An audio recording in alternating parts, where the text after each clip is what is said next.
Today, I want to start with a claim.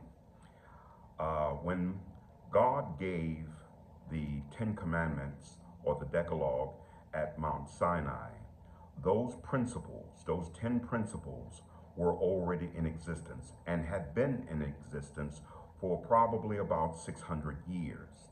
That is the claim. Now, what I would like to do today is I would like to go back in time and show the evolution of how all of this happens. And I would like to start by restating a principle that I've already stated on this channel, and that is that the attempt on this channel is to put the Bible back into its original context so that we might interpret it from its original context instead of our modern European Western ideas about the biblical text.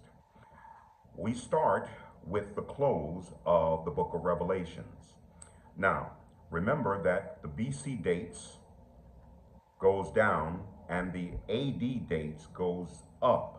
Now, it's going to be very important that we follow the chronology here, because the chronology is going to lead us to the point in which we understand the concept that many of the ideas in the Bible, particularly in the Torah or Moses' writing, were already in existence, and they were understood. Those principles are understood from an African point of view.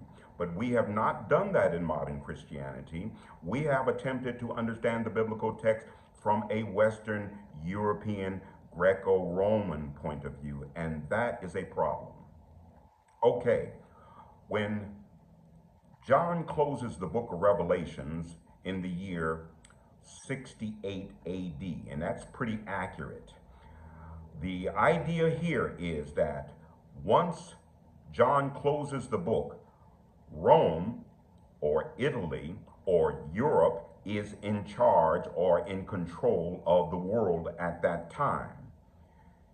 The idea of Rome or Greece and Rome, those ideas are dominating the culture, but that is not the culture that Moses wrote in. Moses wrote in the African context. In 68 AD, when John closes the book, we now have a period in which we understand the text from the Greco-Roman point of view.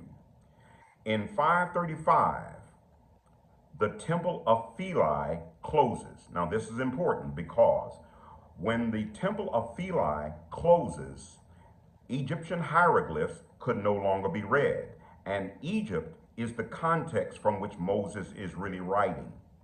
So, from 535 AD, Christian theology did its interpretation without comparing it or without understanding the influence that the biblical text is using. When Moses writes, he is using an Egyptian context. But when Christian theology begins to develop its theology, it's using a Greco-Roman paradigm. And this we are going to change. Anyway, in 535 AD, when the Temple of Philae closes, a Christian mob attacks the temple and kills the last Egyptian priests who could actually read hieroglyphs.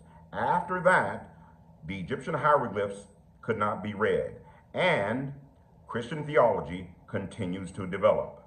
For 1,287 years, Christian theology continues to develop without the understanding of its original context.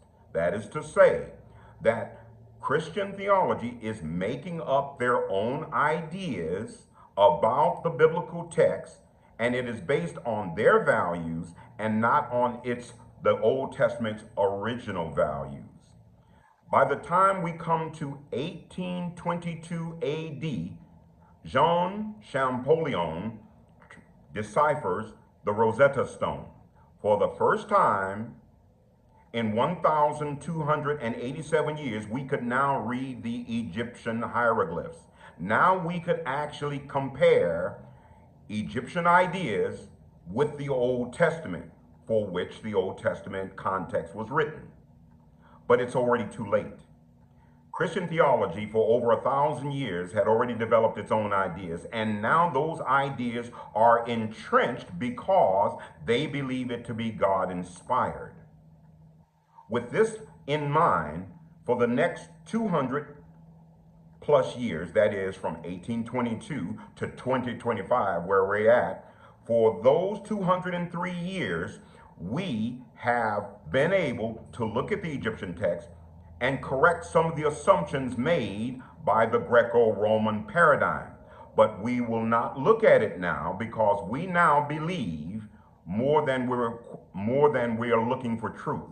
So Christian denominations, Christian churches, Christian theology, all of that now is operating under this Greco-Roman, and we refuse to actually look at the original context and for which the Bible was written.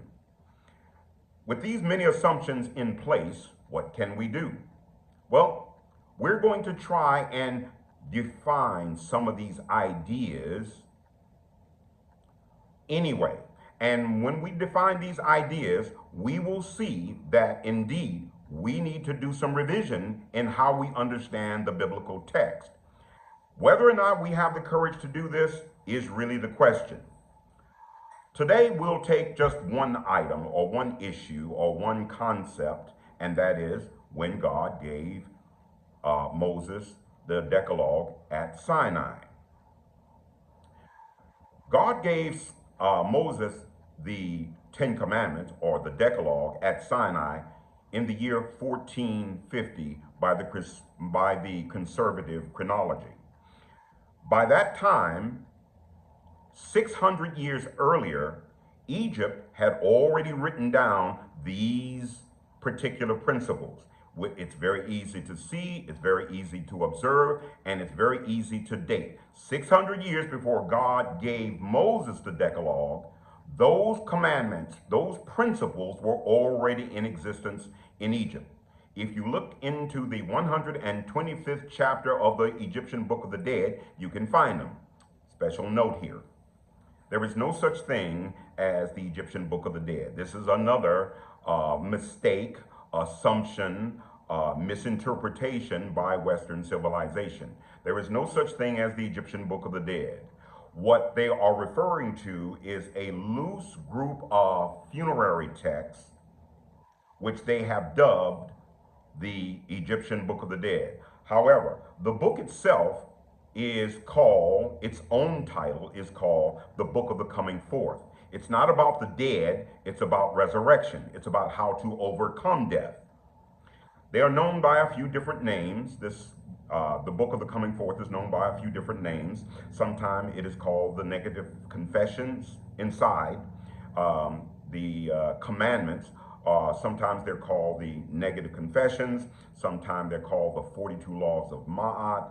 But the most proper title should be the Declarations of Innocence. It is a testimony that the person who is going to be resurrected has lived a moral and pure life.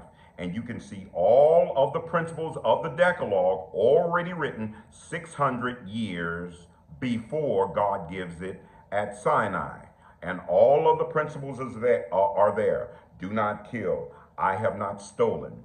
I have not committed adultery. I have not lied. They're all there in those confessions. And those confessions existed long before Moses was born, and even long before Abraham was even born. So this does not mean that they're not inspired by God. It doesn't mean that God did not give them at Sinai, but it does mean that when we read them, we need to understand the Ten Commandments, not from our own modern views and values, but from the ancient view of the Africans of Egypt.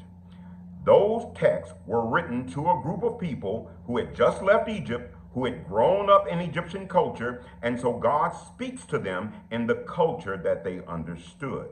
For this to be an understanding, assuming that we still are attempting to understand truth, we need to start revising our understanding by attempting to interpret the Bible, the Old Testament, the New Testament, and in this case, the Ten Commandments from an African point of view.